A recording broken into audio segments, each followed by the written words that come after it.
சூர்யா வீட்ல வந்து DNA test எடுக்கிறதுக்காக ஆளுங்களா வராங்க. எல்லாரும் டிஎன்ஏ டெஸ்ட் எடுக்க ரெடியா அப்படின்னு சொல்லிட்டு டிஎன்ஏ டெஸ்ட் எடுக்க போறாங்க. அந்த டைம்ல கரெக்ட்டா சூர்யா அங்க வந்துட்டு, இந்த மாரி இந்த குழந்தை என்னோட குழந்தை தான். நான் தான் இந்த குழந்தையோட அப்பா. அழகியோட அப்பா நான் தான். அதனால டிஎன்ஏ டெஸ்ட் எடுக்க வேணாம்னு சொல்லிட்டு தடுத்து நிறுத்துறாரு. எல்லாருமே அதிர்ச்சி அடையறாங்க. "நீ என்னடா சொல்ற?" அப்படின்னு சொல்லிட்டு சூர்யாவோட அம்மா கதறி அழறாங்க. "நீ சொல்றதுல உண்மையாடா?" அப்படின்னு சொல்லி கேட்குறாங்க. "ஆமாம்மா உண்மைதான். எனக்கும் இன்னொரு பொண்ணுக்கும் பிறந்த குழந்தை தான் இந்த அழகி." அப்படின்னு சொல்லிட்டு சொல்றாரு. அதை கேட்டு அதிர்ச்சி அடையறாங்க. "என்னோட காலேஜ் மேட் ஒரு பொண்ணு இருந்தா. அவளும் நானும் தான் வந்து பழகுனோம். அதனால தான் இந்த குழந்தை வந்து உருவாச்சு. இந்த குழந்தைக்கு அப்பா நான் தான். இதோட போதுமா நிறுத்திக்கிங்க." அப்படின்னு சொல்லிட்டு சொல்லிடுறாரு. அதெல்லாம் கேட்டு அதிர்ச்சி அடைகிறாங்க எல்லாருமே. உடனே வந்து மகாவால தாங்கிக்கவே முடியல. "நீங்கள் சொல்கிறதெல்லாம் உண்மையான்னு?" கேட்குறாங்க. "ஆமாம் உண்மைதான்." அப்படின்றாரு. "அப்போ அந்த குழந்தையோட அம்மா யாருன்னு எனக்கு சொல்லுங்கள்." அப்படின்னோடனே, "அதெல்லாம் நான் சொல்ல முடியாது." அப்படின்னு சொல்கிறாரு. "அப்போ சொல்ல முடியாதுன்னா, அப்போ இந்த வீட்டில் நான் இருக்கவும் முடியாது. இதுக்கப்புறம் உங்கள் வாழ்க்கையில் நான் இருக்கவே மாட்டேன்." அப்படின்னு சொல்லிட்டு போகிறாங்க. அதை பார்த்து வந்து எல்லாருமே அதிர்ச்சி அடைகிறாங்க. உடனே வந்து மகாவை பார்க்க பாட்டி போகிறாங்க. "இங்கே பாருமா, மகா, சூர்யா வந்து எந்த தப்புமே செஞ்சிருக்க மாட்டான். ஆனா அவன் ஏன் இப்படி சொல்றான்னு தான் எனக்கு தெரியலம்மா." அப்படி சொல்றாங்க. "எனக்கும் புரியுது. அவர் எந்த தப்பும் செய்யலன்னு சொல்லிட்டு. ஆனா அவர் யாரை காப்பாத்துறதுக்காக இதெல்லாம் செய்றாருன்னு மட்டும் எனக்கு தெரியல. உண்மையிலேயே வந்து அவர் அந்த பொண்ண வந்து சொல்ல மாட்டேங்கிறாரு. இந்த குழந்தையோட அம்மா யாருன்னு சொன்னா தானே நம்மளுக்கு தெரியும்." அப்படின்னோனே, "இங்க பாருங்க, என்ன ஆனாலும் சரி, அவர் தப்பு செய்யலன்னு வந்து எனக்கு தெரியும். ஆனா அவர் ஏன் சொல்ல மாட்டேங்கிறாரு?" அப்படின்னு சொல்லி டென்ஷன் ஆயிடுறாங்க. அடுத்து வந்து மகாவும் சூர்யாவும் வந்து செமையா டென்ஷனா வந்து 2 பேர் பிரிஞ்சு வாழ்றாங்க. இந்த சூழ்நிலை சூர்யா என்ன பண்ணாரு, இந்த குழந்தை விஷயம் தனியா இருக்காரு. அவங்க அம்மா அவரை ஒதுக்கி வைக்கிறாங்க. "எப்போ இந்த மாதிரி தப்பு செஞ்சு இந்த குடும்பத்தோட மானத்தை எடுத்தியோ, இதுக்கப்புறம் நீ என் புள்ள இல்லையேடா. இதுக்கப்புறம் உனக்கு எனக்கு சம்மந்தம் இல்லை." அப்படின்றாங்க. அதே மாதிரி சூர்யா வந்து ஆஃபீஸ்க்கு போகும்போதும், "இந்த மாதிரி ஆஃபீஸ் பொறுப்புகள் எல்லாம் வந்து நீ பார்க்கவே கூடாது." அப்படின்ற மாதிரி தடை விதிக்கிறாங்க. அவங்க அப்பாவும் எதுவும் சொல்ல முடியாமல் தவிக்கிறாரு.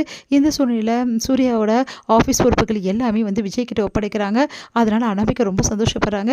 விஜய் எல்லா பொறுப்பையும் எடுத்து செய்வார். இதுக்கப்புறம் விஜய் தான் எல்லாமே அப்படின்னு சொல்லிட்டு அனாமிகா சந்தோஷப்படுறாங்க.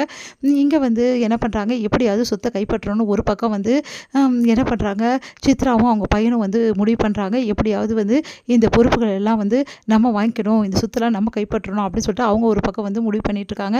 இந்த சூழ்நிலையில இங்க வந்து மகாவை பார்க்கறதுக்காக வராங்க நம்ம ஸ்வேதா வந்து பார்த்துட்டு மகா வந்து அழறாங்க. "இந்த மாதிரி பண்ணிட்டா இருப்பாரு உங்க ஃப்ரெண்டு. கண்டிப்பாக அவன் பண்ணியிருக்க சான்ஸே கிடையாது.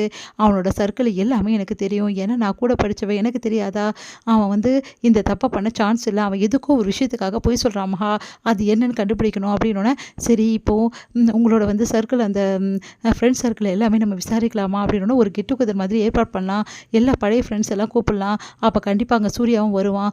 அப்போ நம்மளுக்கு ஓரளவு வந்து இதுக்கு ஐடியா கிடைக்கும்." அப்படின்னு சொல்கிறாங்க. "இது நடக்குமா? நான் நடத்தி காட்டுறேன்." அப்படின்னு சொல்லிட்டு ஸ்வேதா வந்து அவங்களுக்கு வந்து ஹோப் கொடுக்குறாங்க. அதே மாதிரி அந்த பார்ட்டிக்கு வந்து சூர்யா வர வைக்கிறாங்க. சூர்யாவும் அழகியோட அந்த பார்ட்டியில் கலந்துக்கிறாரு. மகா பார்த்துட்டோன்னு அதிர்ச்சி அடைகிறாரு. மகா வந்து அமைதியாக இருக்காங்க. அப்போ வந்து மகா கிட்ட பேசுறதுக்காக சூர்யா முயற்சி பண்ணுறாரு. மகா வந்து திரும்பி கூட பார்க்க மாட்டேங்கிறாங்க.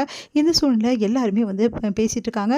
அப்போ சூர்யா கிட்ட வந்து கேட்குறாங்க, "சரி உங்ககிட்ட பழகுன இந்த பொண்ணு யார்?" அப்படின்னு சொல்லிட்டு கேட்குறாங்க. அதுக்கு வந்து சூர்யா வந்து அந்த பொண்ணோட பேர் அப்படின்னு சொல்லிட்டு ஒரு பேரை சொல்லி விட்டுறாரு. அதை பார்த்துட்டு வந்து மகா வந்து, "இந்த பொண்ணு தான்." அப்படின்னு சொல்லிட்டு, "பார்த்தீங்களா அவர் சொல்கிறாரு." அப்படின்னோடனே, "பார்க்கலாம், அந்த பேர் தானே சொல்லியிருக்கான்.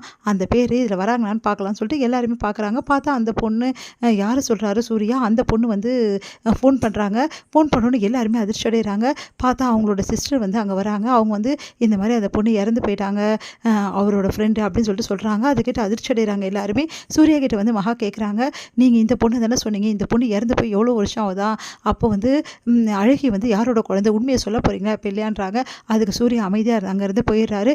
அதனால் மகா முடிவு பண்ணிடுறாங்க, இவர் பொய் தான் சொல்கிறாரு, யாரை காப்பாற்றுறதுக்காக இந்த பொய் சொல்கிறாருன்னு தெரியல. ஆனால் கண்டிப்பாக நான் கண்டுபிடிப்பேன் இந்த விஷயத்த. நான் விடவே மாட்டேன். இந்த விஷயத்த கண்டுபிடிச்சி நீங்கள் யாருக்காக இதெல்லாம் பண்ணுறீங்க? இந்த குழந்தை யார்? இந்த குழந்தைக்கும் உங்களுக்கும் என்ன சம்மந்தம்? எதுக்காக இந்த குழந்தைக்காக நீங்கள் இந்த மாதிரி பழி, இவ்வளோ பெரிய பழி ஏற்றிட்டீங்க அப்படின்னு சொல்லிட்டு நான் கண்டுபிடிப்பேன்னு சொல்லிட்டு மகா சபதம் ஏற்கிறாங்க. உடனே வந்து ஸ்வேதா கிட்ட சொல்கிறாங்க, "இவ்வளோ நாள் வந்து அவருக்காக நான் வந்து யோசித்தேன். ஆனால் அவர் பொய் சொல்கிறான்னு நினச்சேன். ஆனால் ஏதோ ஒரு முக்கியமான விஷயத்துக்காக தான் அவர் பொய் சொல்லியிருக்காரு அப்படின்னு நான் கண்டுபிடிச்சிட்டேன் ஸ்வேதா. உண்மையிலே இதுக்கு உனக்கு தான் நான் நன்றி சொல்லணும் ஸ்வேதா." அப்படி சொல்லிட்டு அப்படியே கட்டிக்கிறாங்க. "பரவாயில்ல மகா, நீ சூர்யா விட்டு விலகி மட்டும் போயிடாத. நீ விலகி போயிட்டா அவன் தனியாகிடுவான். அதுக்கப்புறம் அவன் வாழ்க்கை வந்து ரொம்ப பாழாயிடும். ப்ளீஸ் மகா." அப்படின்னோடனே, "நான் அவரை விட்டு விலகிறதுக்காக நான் இவ்வளவும் பண்ணலை. கண்டிப்பாக நான் கண்டுபிடிக்கிறேன். நான் விட மாட்டேன்றாங்க. ஆனால் வீட்டில் பாவம் இவரை பற்றி தப்பாக புரிஞ்சுட்ருக்காங்க எல்லாருமே." அப்படின்னோடனே, "ஆமாம், எனக்கு ரொம்ப கஷ்டமாக இருக்குது. எல்லாரையும் சூர்யா பற்றி ரொம்ப தவறாக பேசுவாங்கல்ல." அப்படின்றாங்க. "ஆமாம், என்ன பண்ணுறது? ஆனால் நான் கண்டுபிடிச்சி சீக்கிரமாகவே எல்லாருக்கும் உண்மையை நிரூபிப்பேன்." அப்படின்னு சொல்லிட்டு மகா சபதம் போடுறாங்க. இதோட முடியுது.